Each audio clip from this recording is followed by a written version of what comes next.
பிரியமானவர்களே, உங்கள் அனைவருக்கும் என் அன்பார்ந்த வணக்கம். கர்த்தராகிய இயேசு கிறிஸ்து நமக்கு இந்த கால வேளையிலே என்ன வார்த்தை கொடுக்க சித்தமுள்ளவராய் இருக்கிறார் என்று பார்ப்போம். நீங்கள் ஒன்றிலும் குறைவுள்ளவர்களாய் இராமல் பூரணராயும் நிறைவுள்ளவர்களாயும் இருக்கும்படி பொறுமையானது பூரண கிரியை செய்ய கடவது என்று சொல்லப்பட்டுள்ளது.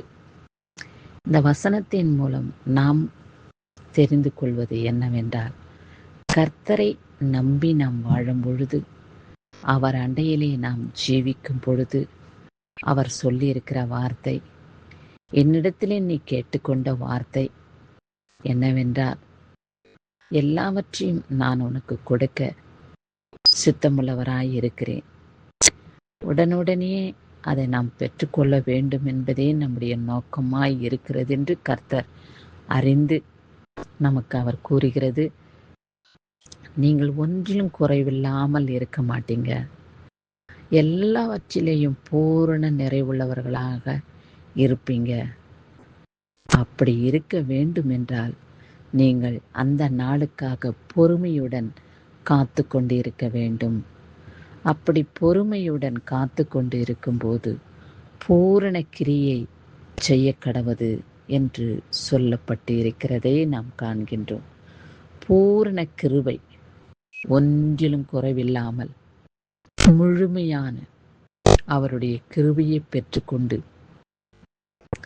அவருடைய தயவினாலே நாம் நிரப்பப்பட்டு அவருடைய ஆசீர்வாதத்தினாலே நாம் அபிஷேகம் பண்ணப்பட்டவர்களாக காணப்படுகிறோம் என்று கர்த்தர் சொல்லியிருக்கிறார்.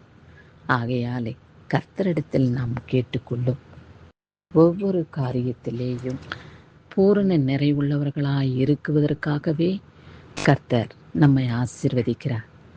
அவரை போல நாமும் பொறுமையுள்ளவர்களாய் நடந்து கொள்ள வேண்டும். பொறுமையோடு காத்திருக்கிறவன் ஒருபொழுதும் தோல்வியை காண்பதில்லை, பூமியை சுதந்தரித்துக் கொள்வான் என்றும் சொல்லப்பட்டுள்ளது. எந்த விதத்திலேயும் நமக்கு பொறுமை வேண்டும், நிதானம் வேண்டும், சமாதானம் வேண்டும் என்றே கர்த்தர் இந்த வசனத்தின் மூலம் நமக்கு வெளிப்படுத்தியிருக்கிறார். அதுபோ கர்த்தர் சொன்ன வார்த்தையின் பிரகாரம் நாம் எல்லா விதத்திலேயும் பொறுமையோடு காத்திருந்து, ஆண்டவரே, நான் படுகிற கஷ்டங்களையும் வேதனைகளையும் துக்கங்களையும் நீர் அறிந்திருக்கிறீர். நான் என் குடும்பத்துக்காக, என் பிள்ளைகளுக்காக நான் படும் பிரயாசங்கள் ஒன்றும் வீணாய் போகாதபடி எனக்கு எல்லாவற்றிலேயும் பூரண நிறைவுள்ளவளாய் இருக்கும்படி நான் பொறுமையோடு காத்திருந்து பூரண கிரியை செய்யத்தக்க நான் பெற்றுக்கொள்ளத்தக்க கிருபையை எனக்கு தாங்க ஆண்டவரே என்று அவரிடத்தில் நாம் வேண்டிக் கொள்வோம். பொறுமையோடு காத்திருந்து சமாதானத்தின் தேவனாகிய கர்த்தரிடத்திலிருந்து நமக்கு வரும் ஆசீர்வாதங்கள் மிக பூரணத்தோடு நிறைவோடு செய்யப்படும் என்று சொல்லப்பட்டுள்ள வார்த்தையை நாம் விசுவாசித்து அதன்படி நாம் நடந்து கொள்ளும் பொழுது, ஆண்டவரே, எந்த விதத்திலேயும் நான் என் சுய இச்சையினாலே, என் சுய புத்தியினாலே அவசரப்படாமல் நிதானத்தோடு நான் நடந்து கொண்டு என் குறைவுகளை பூரண நிறைவாக்கும்படி நான் காத்து கொண்டிருந்து ஆசீர்வாதத்தை பெற்றுக்கொள்ள எனக்கு நீங்கள் உதவி செய்யுங்க என்று நாம் ஜெபிப்போம். நம்முடைய ஜெபத்துக்கு கர்த்தர் பதில் கொடுப்பார். இந்த நாளிலே பிறந்த நாளையும் திருமண நாளையும் காண்கின்றவர்களை கர்த்தர் மகிமையாய் வல்லமையாய் ஆசீர்வதிக்கவே ஆசீர்வதித்து காத்து கொள்வாராக.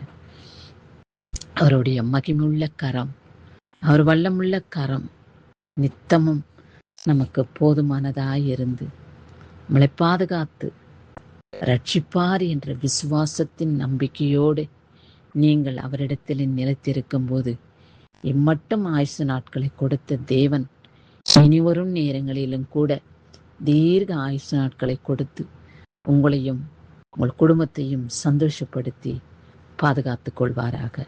ஆமேன். கிறிஸ்துவுக்கு சதா காலங்களிலே மகிமை உண்டாகட்டும்.